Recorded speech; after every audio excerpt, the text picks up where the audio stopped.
what are women talking about? Like, what are they hopeful Menopause. about? What are they menopause? Yeah. Menopause. Yeah. Menopause. What do we talk about? Menopause, boobs. Hello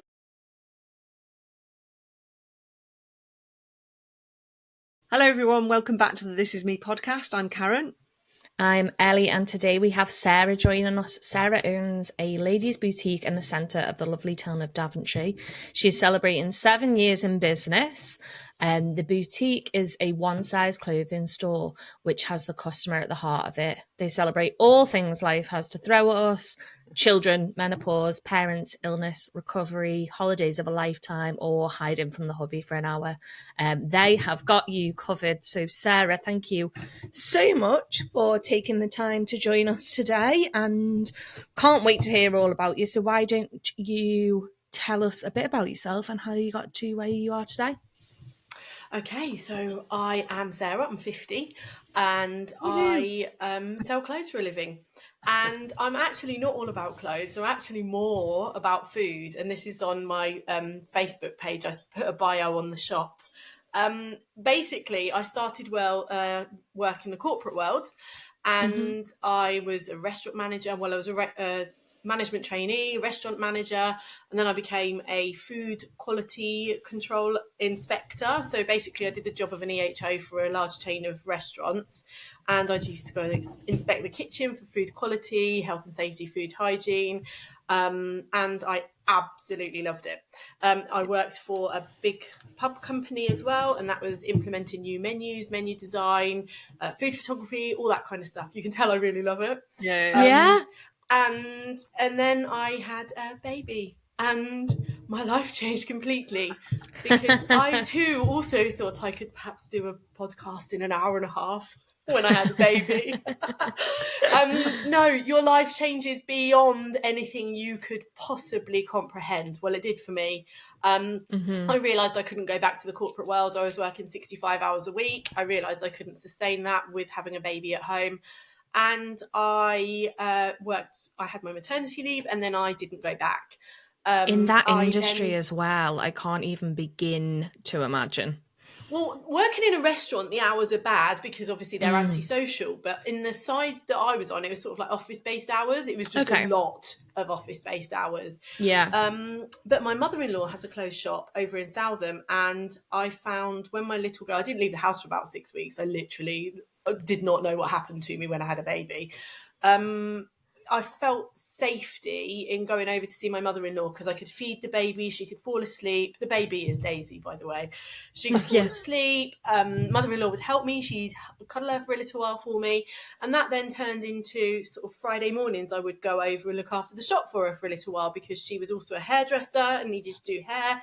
So then Friday afternoons turned into all day Friday, turned into sometimes on a Saturday, and then sometimes on a Tuesday. And then I helped her manage the shop. So I was with her for 5 years, and we did that together, which was great fun. But I lived in Daventry, and I saw a gap in the market and just thought, let's go for it. Let's open one in Daventry. It'll be my own then, having had sort of like the corporate background and responsibility, training and development and all that kind of thing. That was, that's big on my agenda.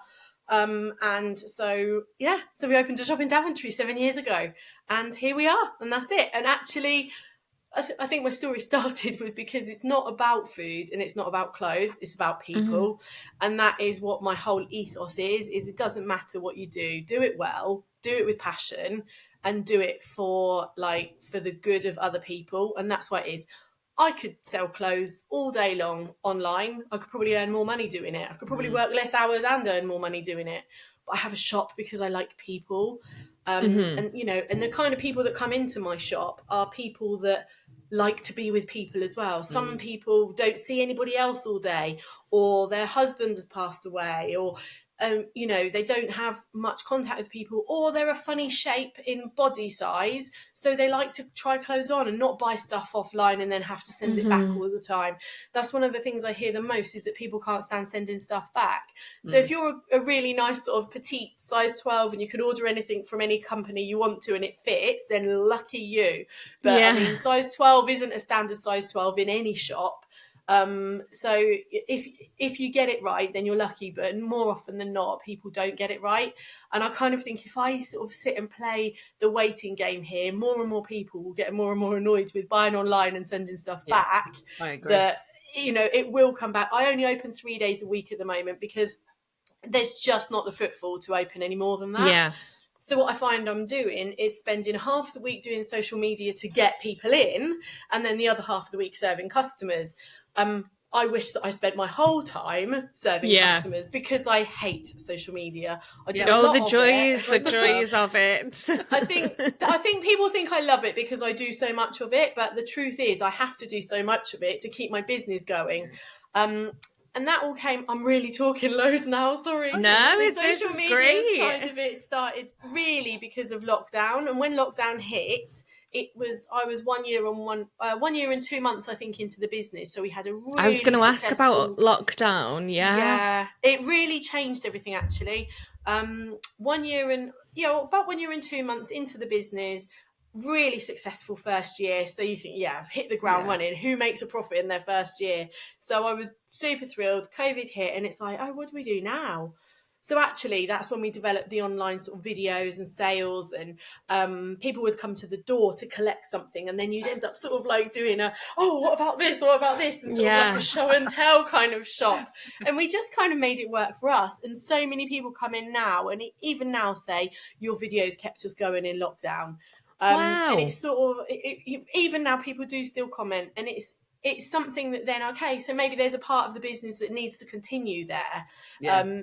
So obviously the business fell off a cliff, and we luckily we earned enough as it was just to sort of tick over and pay the rent, and then you get your bounce back loans, etc., etc. So we survived just.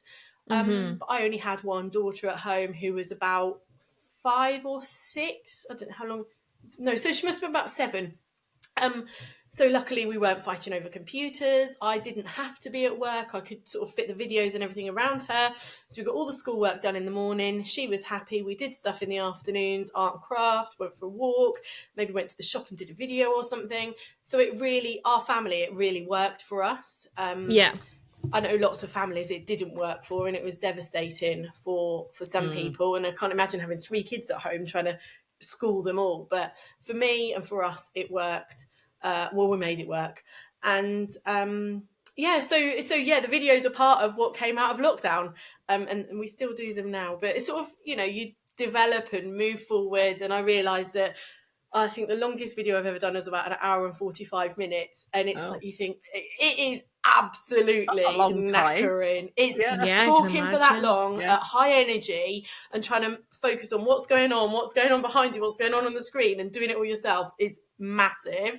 So anyway, you realise then if people are on the live, then that's brilliant, but not a lot of people will put 1 hour and 45 minutes of their time after the event to then sit and watch it. So we do a lot more sort of like stories, reels. This is where Kimmy comes in. Kimmy helps me. Keeping it short and sweet, but keeping it consistent and keeping it going. So we're trying to be a little bit more strategic about what we do. When I say we, I mean I, but I like to say we because it makes it sound a bit less daunting on me. Yeah. But it is daunting. That's why I started off. That's probably about 15-minute rant. Sorry. No, I think it is. I know Karen was. At least you look like you're going to ask a question. I've got about 5 questions and I've forgotten them all. So I'll think of. I'm just But I think it is daunting when you don't have a clue what it is that you're supposed to be doing, and we're all sort of making this social media side of it up as we go along, because it's not what we do, is it? How did you settle on clothes? Because that's basically where I went with Daisy, was to my mother-in-law's shop, and hers was a clothes shop. Oh, so sorry. I thought you'd said she was a hairdresser, and she's got a clothes shop and she was hairdressing, which is why she needed my help. So to go and do her old ladies on a Friday morning, she needed someone to cover the shop. Sorry, okay, yeah, I'm with you. That makes sense. I thought, it's confusing. Back in the day, I used to work for George Clothing, and in Worcester. So I was in HR, but I learned all about it. How did you settle on what you were going to sell and who your customer was? I think because what I was going to sell was the stuff I liked. Yeah. And one size clothing is the easiest thing to do because obviously you capture a bigger part of the market. I still get customers in who are tiny and say, oh, you should have clothes that, you know, suit me and you're 5 foot. And it's like, well, my answer to them is I've got massive boobs and not everything fits me, but I have to make things work. And it's like, you kind of have to sort of let people down gently. Clothing was, I suppose, is knowing some suppliers from my mother-in-law, so taking them across and then finding your own suppliers along the way as well. And we do both still use the same suppliers, but we order different stuff. So the shops look very different. I like black. I like bright colours and I like sparkly stuff. There's I've got some favourite suppliers and my customers know that. Basically, if you love it and you wear it and you tell everyone about it, they're going to love it too.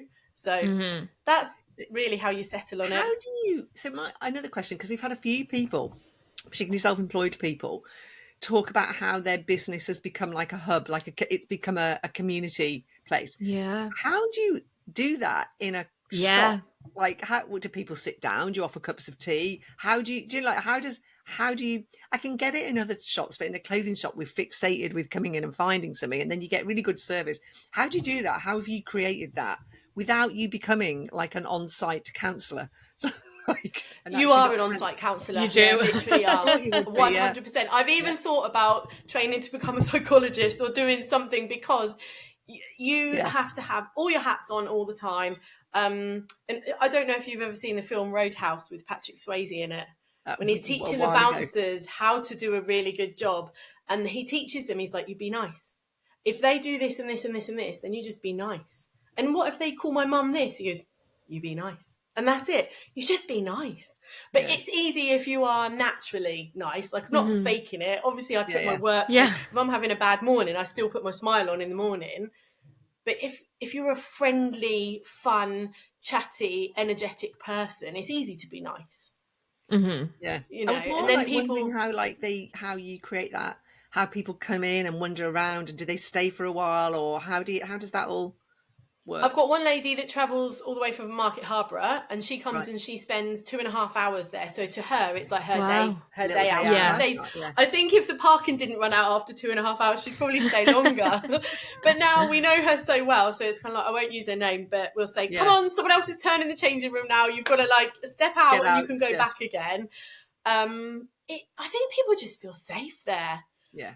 It's somewhere they can open up. They know they're not going to be judged. They know that it's not going to go, you know, whatever they share is not going to go any further. What do you think? What are the biggest things? I know we were joking in your intro about an hour away from the hubby, but I get that 100%. What are the biggest things that come out when at the minute? What are women talking about? Like, what are they hopeful about? What are they menopause? Yeah. Menopause. Yeah. Menopause. What do we talk about? Menopause, boobs. Illness. There's a lot about illness actually. And so you've got to have a lot of empathy. We had a couple in at the weekend, elderly couple, and the lady said, I'm looking for some clothes, very posh lady. I'm looking for some clothes because we're going travelling. We're going on the trip of a lifetime because my husband has just been diagnosed with dementia. So we thought, sod it, we're going on a 3-month trip and we're going to see the world. So it's like you have to have empathy, but also she was being funny as well. She was being jovial about it. But then we wanted to find her some really nice clothes too. So it's kind of like having all these different hats you're trying to juggle. I think that's crazy because I think that is then something like you wouldn't, we were talking about New Look earlier, like you wouldn't walk into New Look and announce to the person at New Look that you're going on the trip of their lifetime because an illness is cropped up in the family. And I think that does sort of speak to like, you must just walk in there and go, I think I'm all right in here. Do you know what I mean? Like, that's what I was trying to get to. Is it how do people know that? I think because we've been going 7 years, and then it's sort of what we do then comes across on social media as well. So you try and make it really inclusive. And I think it's trying to get the the story around we're more than just clothes on social media. Yes, And I agree, more and more yeah, people are coming in at the moment and saying, oh, I've been watching you online. And it's like, so you've been watching from afar for a while. Yeah, and then, yeah. So you say to them, so what's made you come in today then? And normally they say, oh, because I saw that jumper. And it's like, it's not because you saw that jumper. Something has changed to make you go from watching online to stepping through the door. And obviously something that's a really like good barrier, point, like actually. a door, Yeah, in the we need to summer, start doing the reels, a lot Ellie. more people a lot more people can just walk in the summer because the door's open, but now we've had to shut the door. It's a big barrier for a lady who, I've got a lady who helps me. I know she won't mind saying, just before COVID, she gave up her career. During COVID, she felt like her arm had been cut off, basically. And post-COVID, she didn't have her job. She was at home and she was a bit like, I don't know what sort of the meaning of life is anymore. And she comes and helps me, and she does it from the kindness of her heart because she wants to be part of something and wants to make a difference and wants to help and wants to feel included. And isn't that interesting though? That, and I think it's similar to what you were saying, Ellie. The difference in, if you take it fundamentally back to what you do, you are selling something to a customer, like that's New Look. But actually, people see a purpose and a meaning and feeling mattered and feeling belonging in your shop, whereas in New Look you feel like a transaction.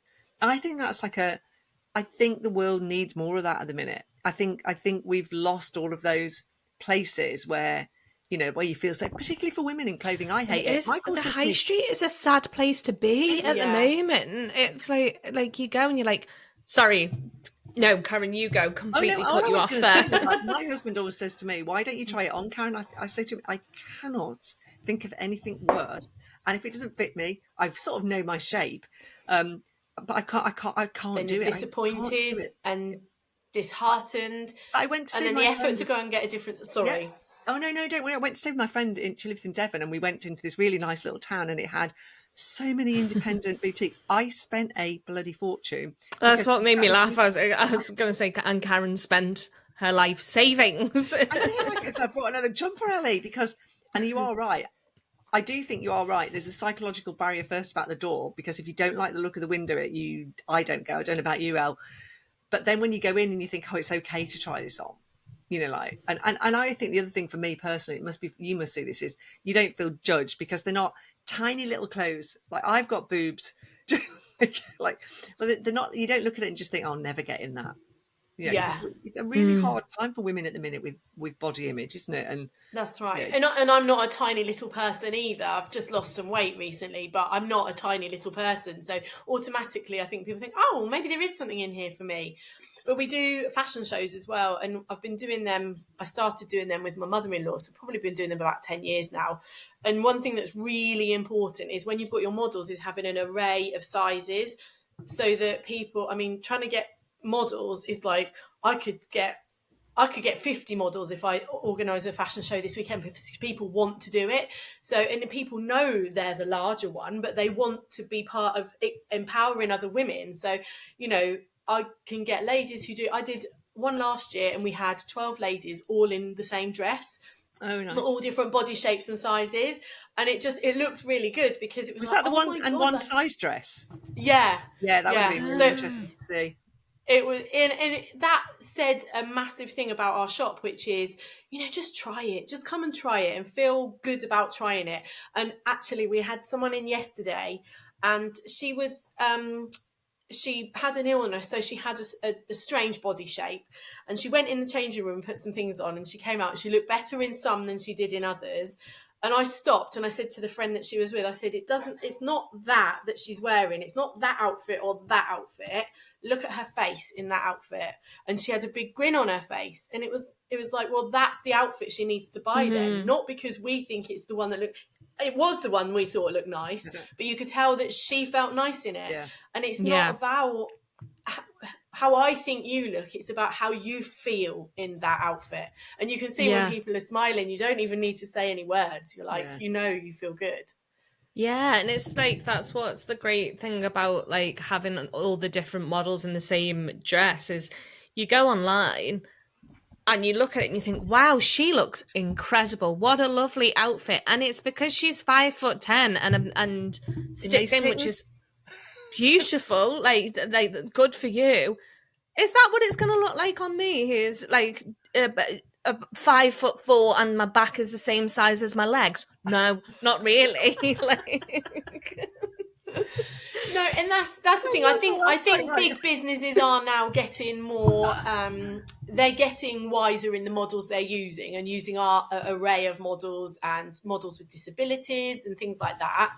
But when you're catering to, you have to cater to, you have to put your parameters in somewhere. So all these big businesses have to say, well, we can't go down any lower than a 4, and we can't go up beyond a 24, because that dress will fundamentally not look right on a size 4 and a 24. I always remember when I was at George and we were talking about, like we had a really good design director. She went on to M&S. And we were at this board meeting, and she was trying to put, this was like early 2000s, and she was trying to put into stores, it was Asda stores, that's clearly, like a size 22 and above. And the boss said, no way. And the reasoning was the coat hangers, the space utilization would be too much. So you couldn't get as many clothes on the rack, you utilize that, your square foot for price wasn't good. And the factories would have to create a new line because they only went up to a 20. What I really admired about her, and I really hope she might listen to this one day, but she went and did it without telling anybody. She went to one of the stores and she came back 3 months later, and it was one of the best lessons I had, which was sometimes don't seek that permission. And she just went and did it. All this stuff about that we haven't got big enough coat hangers, you're not going to get the your square footage utilization, we're going to have a different fit one, and she did it.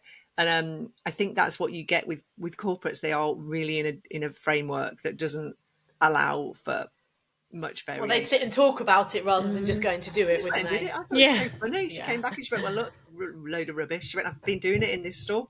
And we were like, amazing. Oh my God, amazing. It wasn't that, although I did really admire that fearlessness. And I thought, oh my God, that is so brave. What I was thinking about was like, your corporates very much have to be standardized, don't they?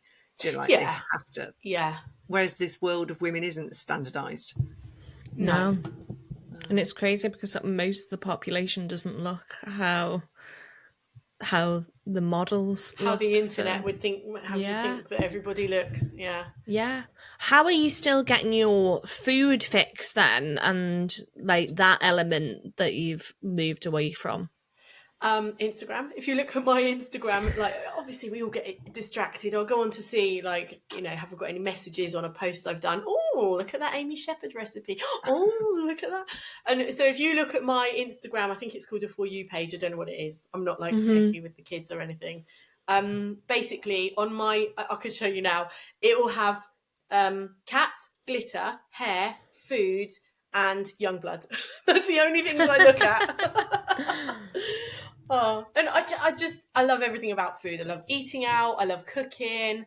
My daughter has decided she wants to be a chef, and her form tutor is a food tech teacher, so she stays behind after school on a Friday night helping in the food tech department. Nice. Because the part-time lady only works Monday to Thursday. So I'm like, go girl, that's it. So when she came home and she said, oh mummy, I've been doing food tech today, I've been learning all about the temperature control of food, and this is something you can actually help me with, mummy.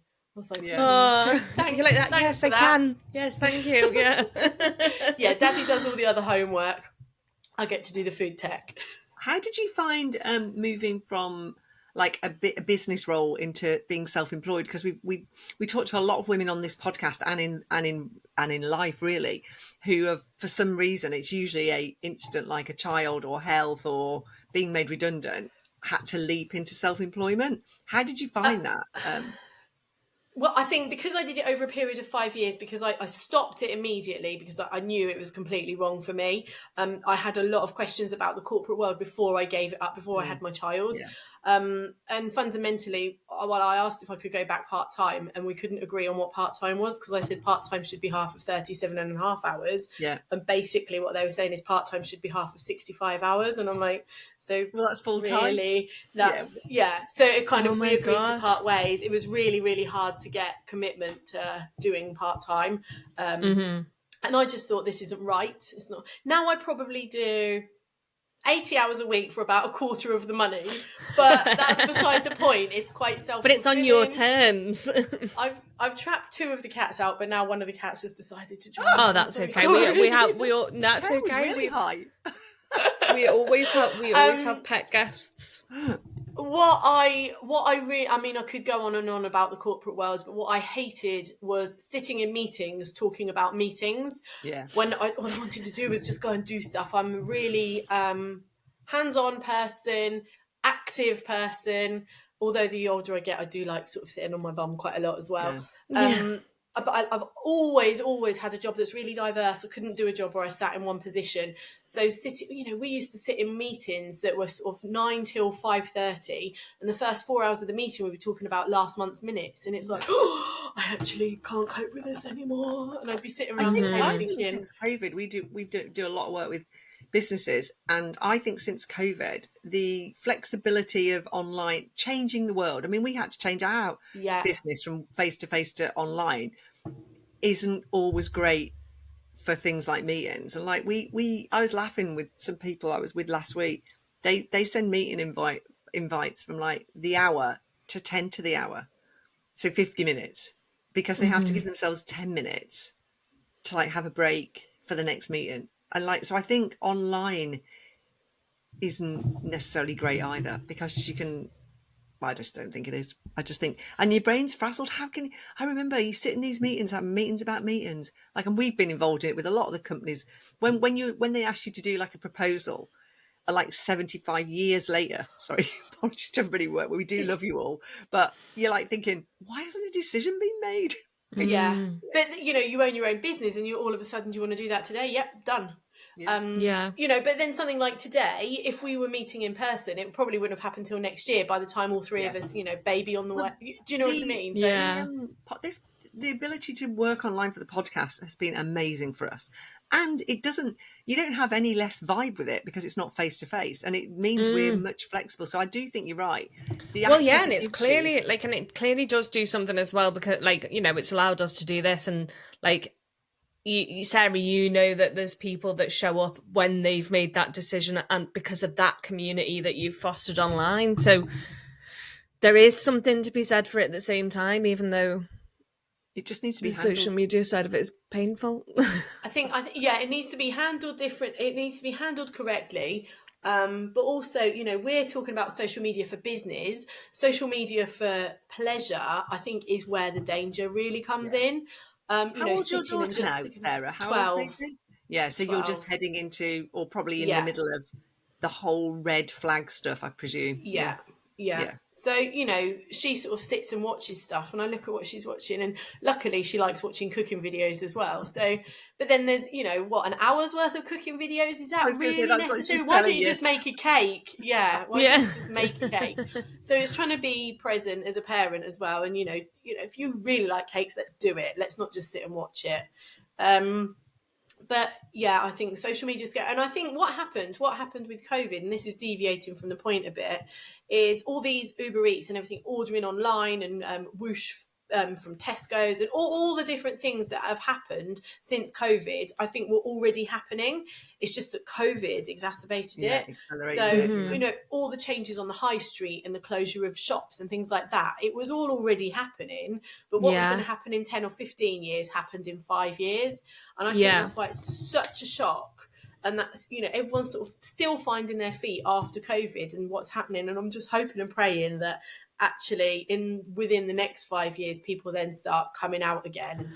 I hope it makes a comeback, because don't get me wrong, I'm part of the problem, because if I can order online and it can show up at my house, that's great. When I can't, and I'm in a pinch and I'm like, oh my God, I can't find anything online, because I also think you can get, like, when you're scrolling through pages and pages and pages and pages of clothes, and you think, I can't be bothered. Like, this is too much. But I had to go. I was going to somebody's birthday, and it was like a 30th, so it was like, like a proper do. And I couldn't find what I needed online, and everything I looked at, I thought, that's not right. And is that going to look right when it shows up? And I'm running out of time here. And then I thought, right, you're going to have to go out.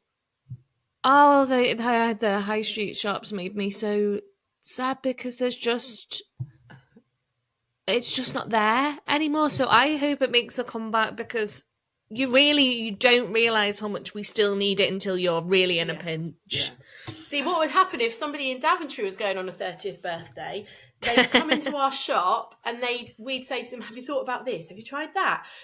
Think about something outside the box. Try it on, see how you feel. And then they're like, all of a sudden, so you don't get that online. I think which you don't. in Devon. I went in because I thought I'd forgotten to bring a white vest top to go into something. And I was going somewhere else after. I was going to a retreat, which, long story, because I had to come back because I was so sick. And I had the white vest top was on another hanger because I'd sorted it out. So we went into this place to get a white vest top. Couldn't get a white vest top in anywhere. Went into this shop. This woman must have been like you. I went, I don't suppose you've got a white vest top, have you? And she went, well, let me have a look for you. And then she just went, look, I've got this one on. I've got this. Yeah. We've got white vest tops in. Of course we have. I know. And she went, let me see if I can find you some. And it was only a tiny little place. And I was like, thank you very much. And then she goes into this cupboard. Sorry, this is a story, but this is what I think, which is what I appreciate. And I can't tell you how much money me and Nikki must have spent £300 in about half an hour with her service. So she went into this box and she brought this box out and she went, I've got them here. She went, but do you know what I'm going to do? I'm going to give you the ones that are still the old price. Right. And she said, and she's like, try it on. And I was trying it on because I was like trying it on like without even going in the changing room because I couldn't be at home. Yeah. And I went, oh, these are lovely. And she went, I've got a blue one. And I was like, oh, I need a blue one. And she went, and I've got a black one. And I was like, oh, I need a black one. And Nikki was like, I need a beige one. And but it was 300 quid we spent. I know, but it works well for everyone involved, I think, because she's got extra sales out of you, but you also know that you like that you like the thing, so you know you're going to wear it, so it's a win-win. There was a bit of psychology going on because by this point me and Nikki had decided this was the best place ever, and we were both vying off. Like, I'd got something, so my friend Nikki, so she had to get something, and then while Nikki was trying it on, I had to get something. And it was like really weird because you come out and you think, you're full of adrenaline, aren't you? Like that dopamine. And then you think, God, we brought 3 vests. I only needed a white one. And this really nice beige poncho thing. But I bet you didn't feel pushed into it though. And I bet you will wear everything you bought. And that's the thing, you know. If my shop was in the Cotswolds, I still, with my head rule my heart, I don't know. You were honest with people because I want customers to come back week on week on week. So if someone's wearing something, I'm like, oh, why don't you try this instead? Yeah, basically what I'm saying is it looks rubbish, but I'm not saying it looks rubbish. I'm saying, why don't you try this instead? Because perhaps this will suit your body shape more. It's just the wording you use. And it's just making people feel less like rubbish, because let's face it, shopping for clothes can make you feel really damn rubbish. So if you can take that pain away from people, some people love it, don't get me wrong, some people are like shopaholics, but they're very few and far between. If you can take the pain out of shopping away from someone, whether it's making the changing room warm or making them a cup of tea, because I had a woman when I first started, so it was 7 years ago. She had lost, I think, probably about 3 stone. And she sat in the changing room. Well, no, she told me she sat in the changing room at Marks and Spencer's and cried because she was so proud of herself, but didn't know what to wear and didn't have anyone to help her. Yeah. And she came into my shop and she said, but you're helping me. Like, I feel really good about myself and you're helping me feel really good about myself, that this big thing I've done, this massive change I've made for the better for my life, is now making me feel good, that I've done it. She said at Marks and Spencer, she just felt, she sat and cried. Yeah, because it just not makes the sense. only one. Yeah, because you don't know what to do you? So can I ask then, how did you... let me get me words right here. Not how did you, did you feel prepared? I know, because you sort of built up to it. It's not like you dove into it head first, which a surprising amount of people that set up their own businesses are diving into things head first.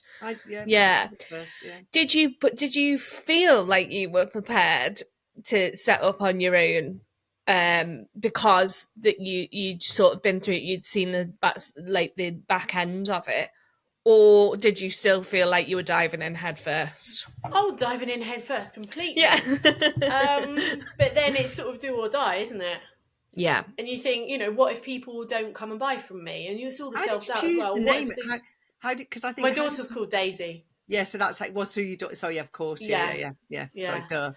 Yeah. And so for years people have thought, everyone calls me Daisy, and it's like, no, I'm not Daisy. But now Daisy's 12 is sort of like a little bit cringe that mummy's got a clothes shop named after you, and I didn't think about that at the time. Yeah. I think that will only be cringe for a couple of years, and then it will go back to being cool. my mum named a shop after me. But now I've got clothing, so like the smaller end of the range is like some of the stuff fits her, so she thinks that's cool that she gets free clothes. So how can you have a smaller end of the range when it's one size, or is it one size that's smaller? So it's one size. And like I did a post on this a couple of weeks ago, is I showed up one black jumper with gold writing on it that was one size, and then another black jumper with gold writing on it that was another size, but you could blatantly see that one would fit sort of 10 to 14, but that one would fit 14 to 20. I get you. So, and that's the thing I say to people all the time is, like, this jumper I've got on is our best-selling Batwing jumper, and it fits from a 10 to a 20, and that is it. So, and you say to me, it's about trying something on. And I've got people who are a size 8. I've got really baggy trousers on. I love baggy trousers. And I've got people that are a size 8 and would wear a crop top with them, or like a little vest tucked in. But then I've got people who are size 20 who would wear a baggy jumper with it. So it's not always what you wear, it's how you wear it. So yeah. So yeah, some of the stuff fits Daisy, and she likes oversized stuff as well. So well, there you go. I really love that colour jumper. It's very nice. Thank you. What was this little boutique I know? Oh, is it? Is that right? I must get there sometime. I'm like thinking, can I fit something in before Christmas? You're not that far away. Well, I've got a little journey to make, because I have to go to the accountants there, and I have to go and see Cheryl at the independent health one. And, I'm right next door but one to Cheryl. And I need to go to the bookshop, because I think, long story, boring story for anybody listening, but back in the day we got rid of a dresser that we'd got from Mike's mum, and it went to a bookshop in Daventry, and we think it's that bookshop. Oh, that would be cool. Yeah, that would be cool. Anyway, sorry, boring. Just to go back to what we were sort of saying, like what was it for you when you were diving in head first that made you think, no, I'm carrying on, or well, yeah, I'm carrying on, or I've got, I've got this right? What was it that you went, okay, no, I've done the right thing here? Not wanting to go back to the corporate world, knowing that I just could not go back to that. I'd grown so sick of it that I just knew that I had to do something different instead. And I thought, well, if I don't want to do that, I've got to do this. So I just had to make it work. Yeah, mine was financial as well, because I was made redundant, and then I was diagnosed with breast cancer. So I thought I was not unemployable, but the corporates wouldn't have taken me back on with the amount of time I would have been off. And so mine was definitely, and it's a really good question, Ellie, because the driver wasn't about the passion or the purpose then. It is now. At that point, it was needing to earn some money, which is like a really weird motivator to hurl you into something you don't know, but it does keep you going. Just make it. I don't know about you, but it makes some really. I don't know if money, because you think I wasn't expecting to make as much as I made in the first. Don't get me wrong, it wasn't millions or anything, but it was good. But it was a really successful first year. Well, you were like you said at the beginning, who makes a profit in their first year? No, nobody does. No one. Yeah. So it wasn't really, for me, it wasn't about the money. I needed to earn a wage. That was what I wanted to do. And I thought, if I'm going to earn a wage, and I've got Daisy, who's a little one, it's just, it's just making so much sense to do it for myself. And also I wanted, with my mother-in-law, I was working for her. I wanted to do it for me. Yeah. So, when you run your own business, you don't get training, you don't get development, you don't get feedback, you don't get PDRs, KPIs, all that kind of stuff. So all the stuff I hated about the corporate world, I love not having it. But then also you think, I wonder how I am doing at the moment, because So a year ago, I took the decision on to employ myself. So if I've got a big decision to make, I have a chat with myself. So I literally sit down and, so I don't do things willy-nilly. I sit down and I'll sort of talk to myself. Is this a good idea? Like, I've got a thing at the moment I'm thinking about. Is this a good idea? Is it financially viable? Is it beneficial to the business? Will it impact my family life? And not, so instead of just jumping straight in and doing it, actually physically having that conversation with myself. And I'm like, yes, no. And it's sort of like writing a list of pros and cons, but it's, what would I say if I was my business partner? And that is, so I employed myself as a business partner, and I do, sit and think and have a chat with myself, give myself some headspace, and, bounce ideas off myself. That's the best thing to do. I think that's really, really important to do, because like I always find that we're like, well, it's ours, we can do what we want with it, but it is ours and we could do what we want with it. And that is, there's no, you're right there, we're probably all like they got a bit more leeway because there's two of us, but it does come down to you at the end of the day, doesn't it? And that can be quite overwhelming to go, on the good days it's great, you're like, yeah, this is like I get to do this. On the days where you don't have a clue what's going on, you're like, oh my god, that's when you make a cake. Yeah. But if you look at all my social media, it's like, we offer you, we've got our services, it's all we've got some new stock in. It's not I've got some new stock in, but the takes the pressure off it being you. What if you buy new stock in and people don't like it? It's not you, it's we. We got that wrong. I think it's got to be we, because if not, you're not talking about it like you've got a business. You're talking about it like it's some sort of, I mean hobby, because it's not what I mean, but you've got to step into being proud. And it's really interesting you bring that up, because we work a lot with women and we work with them about the language they use, and stepping into being proud of what you've achieved and saying our business, not we, like me and Ellie, we do this. And somebody told me they'd met with some old work colleagues and they said, how's Karen getting on? They went, she's running a charity. Like, she's doing some, oh, really, am I? So I think you've got to own your language, because it's really important. When you talk about, when you do your social media, how do people, are you aiming for Warwickshire? Where's your like reach that you're trying to get to bring people in? Because clearly Daventry, you've got to expand. You've got to expand out of your locality. So I have people come from as far, like, so Buckingham, Milton Keynes, Bedford, Market Harborough. So it is quite localised, but then I do post things out as well. So I've got a lady in Barrow and Furness. I've got another lady in Anglesey. And I've got a few more that I can't remember. So I've got people that I do post out to. Yeah. And my mum lives in Spain, so she spreads the word out there. Wow. But the trouble is now with the EU, I can't send stuff out there because of the taxes. God, so, but it's just, I mean, spreads as far as the country wide, really. That would be the ideal thing, is work on how to get that out there and, and set up the infrastructure within the business so that, and this is someone else I've met through Kimmy, so that it's more than just, so I can set up my back of house so you can click a button and buy something, rather than just, I did have a website and then I lost it. There was a whole thing about setting up your own business and using the right wording. When I set up my till system, I put myself down as a sole trader instead of a limited company. Why I did that, I don't know. But does it make a difference? Oh, yes, it made a huge difference on the website that I'd set up and spent 3 years developing. I lost the whole bloody lot. Yeah. So, and it's just like, since then I was like, right, I don't want a website. I don't need a website. I'm not doing a website. Mm-hmm. And my stuff comes and goes so quickly that I don't feel the website's the right thing for me. But there are other things I could do to make it better. So that people in Scotland could just click on it and buy it. Yeah. Well, you sort of answered the question that I was going to ask next, really, which was going to be what do you want this next year to look like for you? But is that the plan, to sort of work out these little niggles? Yeah. So at the moment, if someone wants something, they send us a message and we send them a payment link, and then we take their address and send it to them, which is absolutely fine. But that's hassle for a customer, and you need to make the customer journey better. It's not scalable either, is it? If you'd be at the post office all the time. No.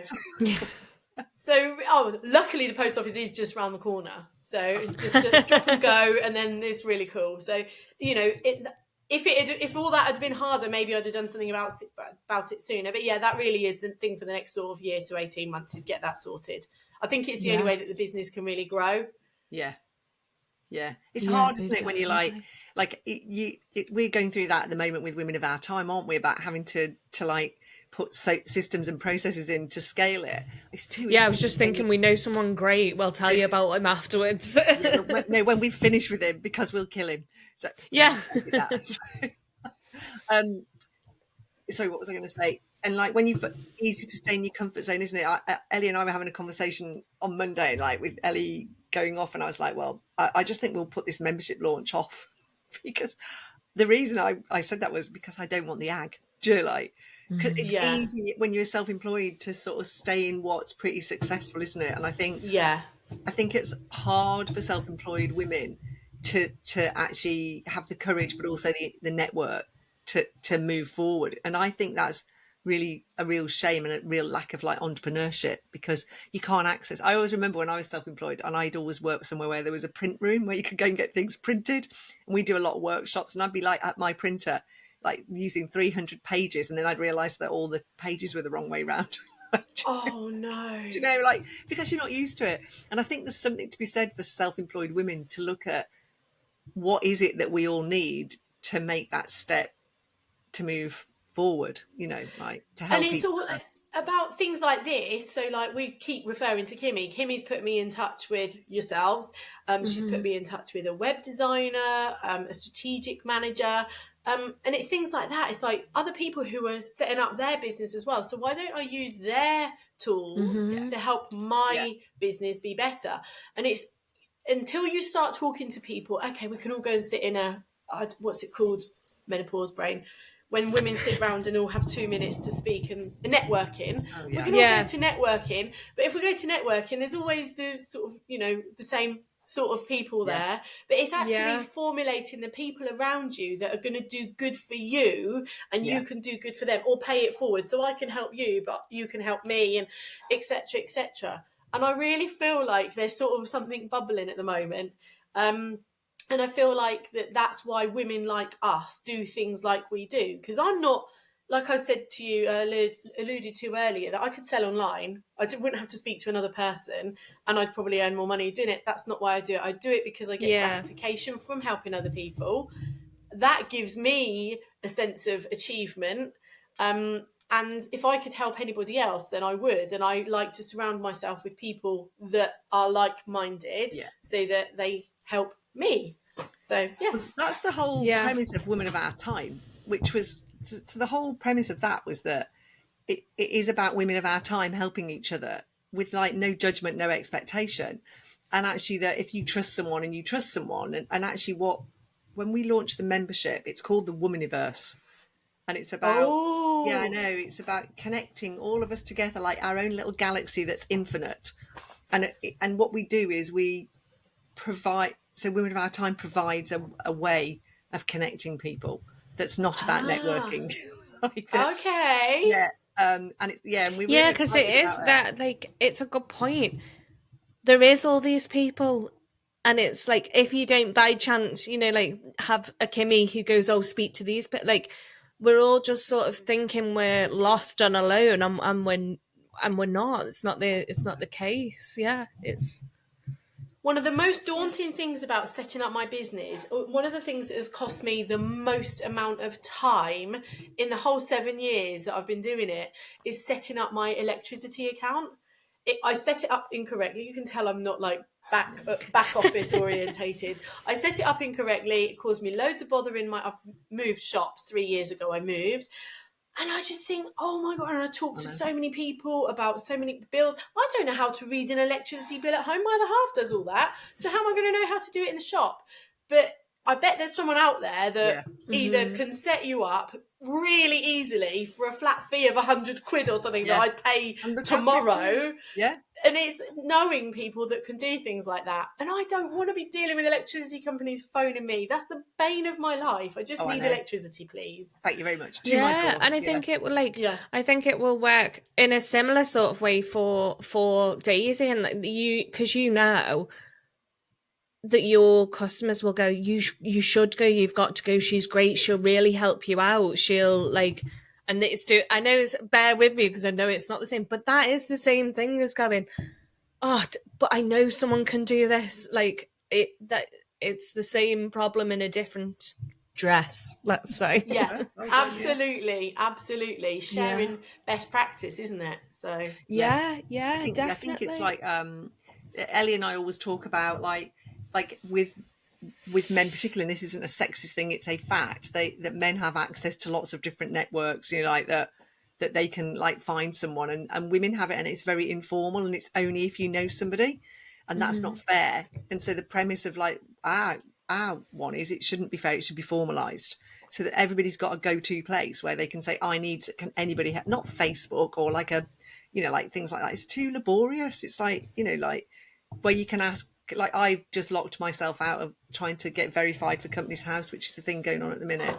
My accountant keeps saying to me, you should have an 11-digit code, Karen, and if I have to say one more time, I haven't got an 11-digit code, like I'm thinking, just tell me what I have to do. And I think it isn't all the big things, is it? It's all those little things that like consume your brain, like to the point of distraction, like where the bloody when the accountant who sits there wants you to sign a document, and it's like, all you've got to do is go onto the hub and the client hub and do this and this and this. I'm like, you sit and do that all day long. Bring me a piece of paper and I will sign it, because I don't sit. I avoid email like the plague, so I'm not going to sit. I sit. All I do on emails is I sit and I delete everything, and then I go, oh, this one from the school I should have read a week ago.